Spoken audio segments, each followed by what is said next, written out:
Hey guys, this is Justin. Hello and welcome to another video. So I talked the other day about the Truce at Bakura. I accidentally said that it took place immediately after the Battle of Yavin. MarMar, my editor, and many of you correctly pointed out, no, you misspoke. It wasn't after Yavin, it was after Endor, and of course it was. One of the novel's most interesting aspects is that it takes place in the immediate chaos of the destruction of the second Death Star and the death of Palpatine. I mean, there's some weird lore in there as well, like Imperials at Bakura in the novel try to send a message to the second Death Star at Endor, which they probably shouldn't know about, although maybe Palpatine was disseminating information to make the trap even more likely to spring. But it's this chaos which actually sets up the premise of the novel. Bakura is being attacked by an unknown alien force, the Seruvi Imperium, and the Empire's not around to help. So the Rebel Alliance sends a small task force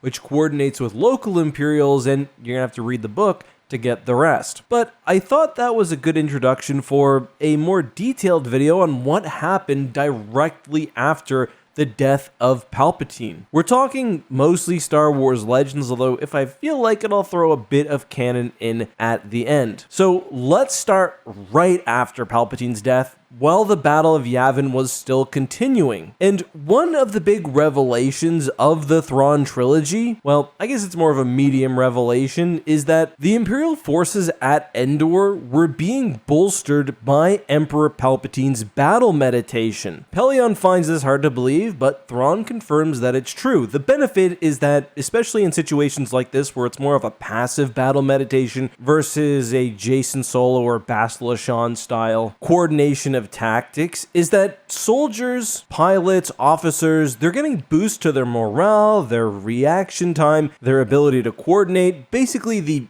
unconscious and subconscious human elements underlying the battle. However, when Palpatine died, not only did all of that go away, but the forces of the Empire were actually in a worse spot overall because they had been relying on battle meditation to maintain cohesion. Making all of this far, far worse is that the death of Palpatine coincided with the destruction of the Executor and its high-ranking command staff, including Admiral Piet. Additionally, the fleet had lost other key ships, including the Pride of Tarlandia. So, with other admirals incapacitated, command of the fleet fell to an unlikely individual, Captain Pellaeon. The Empire was without a tested naval leader, it had lost over half of its total force, and Palpatine was now dead. Pellaeon did arguably the smart thing, ordering a full retreat. However, the retreat was meant to be temporary. Pellaeon was more than happy, according to the Essential Guide to Warfare,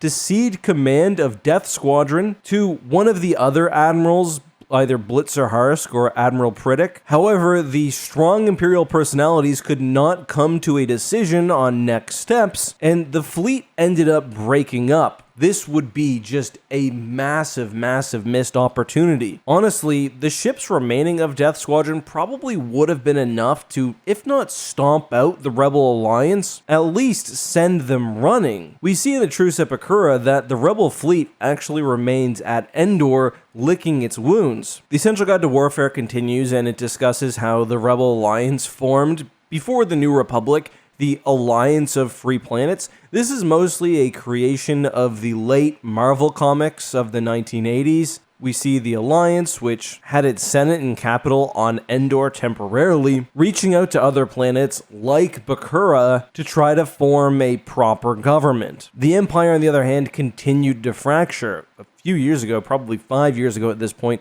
I did a video on the 5 most powerful warlords in Star Wars Legends. I think that's a good introduction to some of the major players of this era. But in short, with the power vacuum, we saw many empires pop up across the galaxy, with Moffs, admirals, grand admirals, and the like all seizing forces either previously under their command or sitting idle in shipyards and using it to defend their territory. Many of these Imperial factions would fight against each other, the New Republic. Some would survive only to be reunified with the rebirth of Palpatine. Others would be wiped out by dedicated New Republic campaigns. However, the most legitimate, I guess, continuation of the Empire immediately after the Battle of Yavin probably came in the form of the Imperial Ruling Council, and there was no legal continuation of the Empire because Palpatine would never have established a law of succession. He didn't plan to die. The ruling council was made up of those homies from Return of the Jedi, mostly, and the reason why I say they were the most legitimate is honestly because they occupied Coruscant, obviously the Empire's seat of power. The ruling council mostly played a defensive game, while internally, characters like Azani Isard were fighting for control of power. The ruling council would lose most of its prominence with the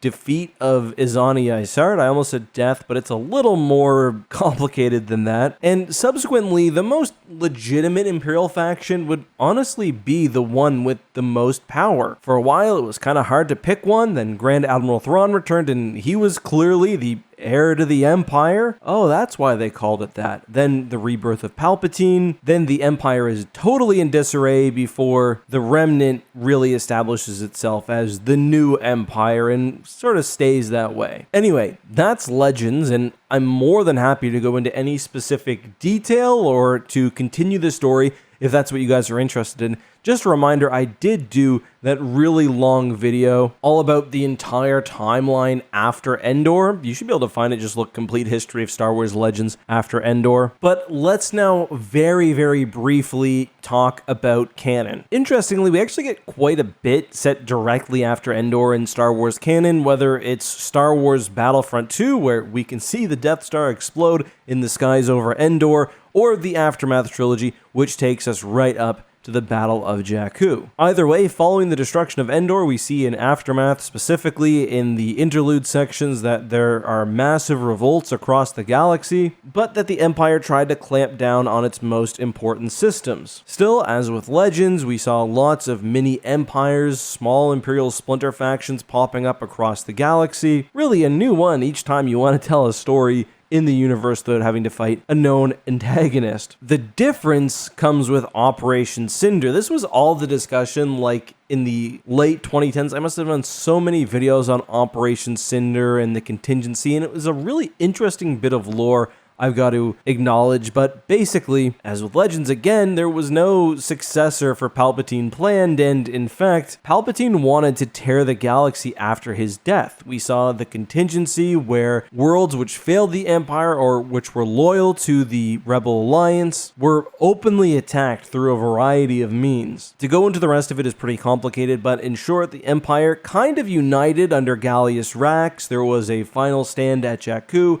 which was a planned failure for the Empire, and the New Republic secured a massive victory, with most of the known Imperial forces running off to the unknown regions to form the First Order. At least that's what it seemed like back when the lore was coming out. With new shows like The Mandalorian Season 3, it seems more and more that there was actually still a strong Imperial presence in the galaxy. Thrawn is coming back as well. We'll have to see how that plays out. But the Imperial Remnant seems to be a thing again in Star Wars canon. I'm excited to see how it plays out. But that's all I've got. I hope you guys enjoyed this video. Until next time, let me know. What should I cover next, and what did you think? Be safe, have a good one, and may the Force be with you.